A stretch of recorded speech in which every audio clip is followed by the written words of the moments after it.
Hello welcome to Tamil campus channel. இந்த வீடியோவில் நம்ம எதை பற்றி பார்க்க போகிறோம்னா, உங்களோட மொபைல் யூஸ் பண்ணியே உங்களோட பைக் இன்சூரன்ஸை ஜஸ்ட் ஒரு 5 மினிட்ஸ்க்குள்ளே எப்படி ரினியூவல் பண்ணுறது அதை பற்றி தான் பார்க்க போகிறோம். உங்கள் மொபைலில் உள்ள ஏதாவது ஒரு ப்ரௌசர் ஓப்பன் பண்ணிக்கோங்க. ஓப்பன் பண்ணிட்டு இதில் www.policybazaar.com இந்த வெப்சைட் வந்துக்கோங்க. இந்த வெப்சைட்டோட லிங்க்கு கீழே டிஸ்கிரிப்ஷனில் கொடுத்துருக்கேன். ஸோ இது ஓப்பன் ஆனதும் இதில் கீழே 2 வீலர் இன்சூரன்ஸ் அப்படின்னு ஒரு ஆப்ஷன் இருக்கும், அதை கிளிக் பண்ணுங்கள். அடுத்து இதில் உங்களோட பைக் நம்பர் என்டர் பண்ணுங்கள். ஸோ இதில் நீங்கள் எந்த ஒரு ஸ்பேஸும் விட தேவையில்ல, ஹைஃபன் எதுவுமே போட தேவையில்ல. டேரெக்டாக உங்கள் பைக் நம்பர் என்டர் பண்ணுங்கள். என்டர் பண்ணிட்டு வியூ ப்ரைஸஸ் அதை கிளிக் பண்ணுங்கள். ஸோ அடுத்த பேஜில் உங்களோட பைக் பிராண்டை செலக்ட் பண்ணுற மாதிரி வரும். எனக்கு ஆட்டோமேட்டிக்காக அந்த பைக் பிராண்டை செலக்ட் ஆகிட்டு அடுத்து உங்கள் பைக்கோட மாடலை செலக்ட் பண்ணணும். உங்கள் பைக்கு என்ன மாடல் அப்படிங்கிறத ஸோ இந்த லிஸ்ட்லேருந்து எந்த மாடலோ அதை செலக்ட் பண்ணிக்கோங்க. அடுத்து உங்களோட பைக்கோட சிசி கெப்பாசிட்டி எவ்வளோன்னு செலக்ட் பண்ணணும். அடுத்து நீங்கள் பைக் எப்போ ரிஜிஸ்ட்ரேஷன் பண்ணீங்க அந்த ரிஜிஸ்ட்ரேஷன் இயரை நீங்கள் செலக்ட் பண்ணிக்கோங்க. ஸோ இதெல்லாம் கரெக்டாக செலக்ட் பண்ணிங்கன்னா அடுத்து நீங்கள் தேர்ட் பார்ட்டி இன்சூரன்ஸ் போட போகிறீங்களா இல்லைனா ஃபுல் இன்சூரன்ஸ் போட போகிறீங்களா அப்படிங்கிற மாதிரி செலக்ட் பண்ணணும். இதில் ஆல்ரெடி தேர்ட் பார்ட்டி இன்சூரன்ஸ்னால் எவ்வளோங்கிற அமௌண்ட் இருக்குது. ஒருவேளை நீங்கள் தேர்ட் பார்ட்டி இன்சூரன்ஸ் தான் போட போகிறீங்கன்னா டேரெக்டாக click here to buy now அதை கிளிக் பண்ணுங்கள். இல்லை நீங்கள் ஃபுல் இன்சூரன்ஸு தான் போட போகிறீங்கன்னா ஆர் எக்ஸ்ப்ளோர் மோர் பிளான்ஸ் அப்படின்னு ஒரு ஆப்ஷன் கீழே அதை கிளிக் பண்ணிக்கோங்க.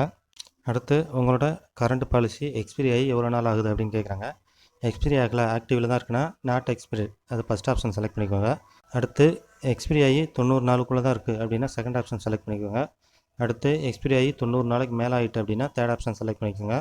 உங்களுக்கு எதுவும் தெரிலனா ஐ டோன்ட் ரிமெம்பர் லாஸ்ட் ஆப்ஷனை செலக்ட் பண்ணிக்கோங்க.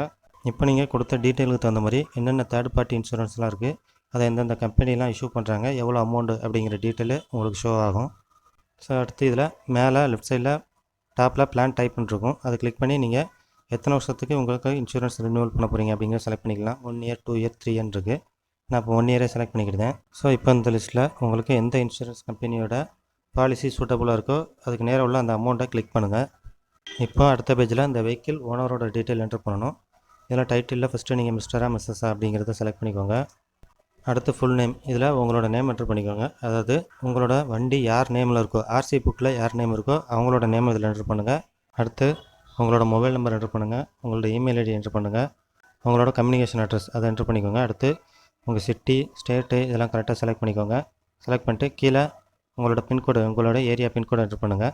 இதெல்லாம் கரெக்டாக என்டர் பண்ணிட்டு கண்டினியூ டு நாமினி டீட்டெயில் அதை கிளிக் பண்ணுங்கள். அடுத்து இதில் நாமினியை செலக்ட் பண்ணணும். நீங்கள் உங்கள் நாமினியோட ஃபுல் நேம் இதில் என்டர் பண்ணுங்கள். அடுத்து உங்கள் நாமினியோட ரிலேஷன்ஷிப் செலக்ட் பண்ணிக்கோங்க. சன்னா டாட்டரா ஒய்ஃபா இதுமாதிரி ஏதாவது ஒரு ரிலேஷன்ஷிப் செலக்ட் பண்ணிக்கோங்க. அடுத்து உங்கள் நாமினியோட ஏஜ் இதில் என்டர் பண்ணுங்கள். என்டர் பண்ணிட்டு கண்டினியூ டு வெஹிக்கிள் டீட்டெயில் அதை கிளிக் பண்ணுங்கள். இப்போ அடுத்து உங்களோட என்ஜின் நம்பரும் சேசிஸ் நம்பரும் என்டர் பண்ணணும். இது உங்கள் ஆர்சி புக்கில் இருக்கும், இல்லைனா உங்களோட பழைய இன்சூரன்ஸ்லேயே இருக்கும். ஸோ அதை பார்த்து கரெக்டாக என்டர் பண்ணுங்கள். உங்களோட engine number chassis number enter பண்ணிட்டு கீழே வெஹிக்கிள் ரிஜிஸ்ட்ரேஷன் டேட்டு, அதாவது நீங்கள் எப்போ வண்டி வாங்கினீங்க அப்படிங்கிற டேட்டை கரெக்டாக செலக்ட் பண்ணுங்கள். டேட்டு மந்த் இயர்லாம் கரெக்டாக செலக்ட் பண்ணிட்டு சேவ் அண்ட் கண்டினியூ அதை கிளிக் பண்ணுங்கள். ஸோ அடுத்து பேமெண்ட் பேஜ் ஓப்பன் ஆயிரும். ஸோ இதில் நீங்கள் எவ்வளோ பே பண்ணணும், எவ்வளோ ஜிஎஸ்டி அமௌண்ட்டு அப்படிங்கிற டீட்டெயிலாம் கொடுத்துருப்பாங்க. அதே மாதிரி ஆட் கம்பல்சரி பிஏ கவர், அதாவது பர்சனல் ஆக்சிடென்ட் கவர் அப்படின்னு போட்டு கொடுத்துருப்பாங்க. இதிலேருந்து நீங்கள் ஏதாவது ஒரு பர்சனல் ஆக்சிடென்ட் கவரை ஆட் பண்ணிக்கலாம். ஆல்ரெடி நீங்கள் ஏதாவது இன்சூரன்ஸ் போட்டிருக்கீங்க, உங்கள் பேரில் லைஃப் இன்சூரன்ஸ் இருக்குது அப்படின்னா இதை செலக்ட் பண்ண தேவையில்ல. அதாவது உங்கள் பேரில் எந்த லைஃப் இன்சூரன்ஸுமே இல்லை அப்படிங்கும்போது இதை நீங்கள் செலக்ட் பண்ணணும் அப்படிங்கிற மாதிரி இதில் ஆப்ஷன் கொடுத்துருக்காங்க. ஸோ இதில் 3 கம்பெனி இன்சூரன்ஸோட நேம் கொடுத்துருக்காங்க. இதில் உங்களுக்கு எது சூட்டபுளாக இருக்கோ அதை செலக்ட் பண்ணிக்கோங்க. உங்களுக்கு தேவையில்லைன்னா இது செலக்ட் பண்ண தேவையில்லை.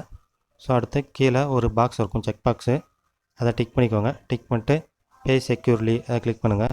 ஸோ அடுத்து இந்த பேமெண்ட் பேஜில் உங்களோட debit card, credit card, net banking, UPI wallet ஏதாவது ஒரு மோடில் நீங்கள் பே பண்ணிடுங்க. ஸோ நான் இப்போ பே பண்ணிட்டேன். பேமெண்ட்டு ப்ராசஸிங்கில் இருக்குது. இப்போ பேமெண்ட்டு சக்ஸஸ்ஃபுல்லாக பே ஆகிட்டு இந்த பேமெண்ட்டு பே ஆகும்போது நீங்கள் ரெஃப்ரெஷ்ஷோ இல்லைனா இதை க்ளோஸ் பண்ணவோ எதுவுமே பண்ணாதீங்க, கொஞ்ச நேரம் வெயிட் பண்ணுங்கள். இப்போ எனக்கு சக்ஸஸ்ஃபுல்லாக பேமெண்ட் ஆகிட்டு, ஆனால் இப்போ ஆர்சி பெண்டிங் அப்படின்னு ஒன்று வருது. அதாவது ஆர்சி புக்கு அப்லோட் பண்ண சொல்லுது.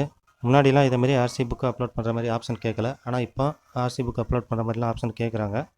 ஒருவேளை உங்களுக்கும் இதேமாரி கேட்டுதுன்னா நீங்கள் அப்லோட் யுவர் ஆர்சி, அதாவது அப்லோட் ஆர்சி அதை கிளிக் பண்ணி உங்கள் பைக்கோட ஆர்சி புக்கை ஃபோட்டோ எடுத்து இதில் அப்லோட் பண்ணணும். ஸோ இது மேக்ஸிமம் 10 MBக்குள்ளே தான் இருக்கணும். அதேமாரி ஜேபிஇஜி, ஜேபிஜி, பிஎன்ஜி, பிடிஎஃப் இதில் ஏதாவது ஒரு ஃபார்மேட்டில் தான் இருக்கணும். ஸோ நான் இப்போ இதில் இந்த பைக்கோட ஆர்சி புக்கை அப்லோட் பண்ணிக்கிறேன்.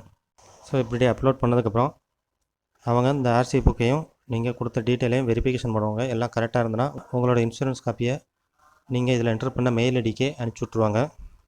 ஒருவேளை உங்களுக்கு ஆர்சி புக் அப்லோட் பண்ணாமலே இன்சூரன்ஸ் வேணும் அப்படின்னா பாலிசி பஸ்ஸார் இல்லாமல் நீங்கள் வேறு வெப்சைட்டில் போயும் உங்கள் இன்சூரன்ஸை ரினியூ பண்ணிக்கலாம். ஸோ வேறு வெப்சைட்டில் எப்படி ரினியூ பண்ணுறது அப்படிங்கிற வீடியோலாம் கீழே டிஸ்கிரிப்ஷனில் கொடுத்துருக்கேன். அமேசான் பே மூலமாக ரினியூ பண்ணிக்கலாம். கவர் ஃபாக்ஸு இதேமாதிரி வெப்சைட்டில் நீங்கள் ரினியூ பண்ணிக்கலாம். ஸோ அந்த டீட்டெயிலாம் கீழே டிஸ்கிரிப்ஷனில் இருக்குது. உங்களுக்கு தேவைன்னா செக் பண்ணி பார்த்துக்கோங்க. ஸோ அந்த வீடியோவில் எதுவும் டவுட் இருந்தால் கீழே கமெண்ட் பண்ணுங்கள், நான் ஆன்சர் பண்ணுறேன். ஸோ இதேமாதிரி யூஸ்ஃபுல்லான இன்ஃபர்மேஷன் உங்களுக்கு கண்டினியூஸாக வேணும்னா நம்ம சேனலை இது வரைக்கும் சப்ஸ்கிரைப் பண்ணாதவங்க சப்ஸ்கிரைப் பண்ணிக்கோங்க. அப்படியே பக்கத்தில் இருக்க பெல் பட்டனை கிளிக் பண்ணி ஆல் அந்த ஆப்ஷன் எனேபிள் பண்ணிட்டீங்கன்னா நம்ம சேனலில் அடுத்தடுத்து வரக்கூடிய வீடியோவோட நோட்டிஃபிகேஷன் உங்களுக்கு மிஸ் ஆகாமல் கிடைக்கும்.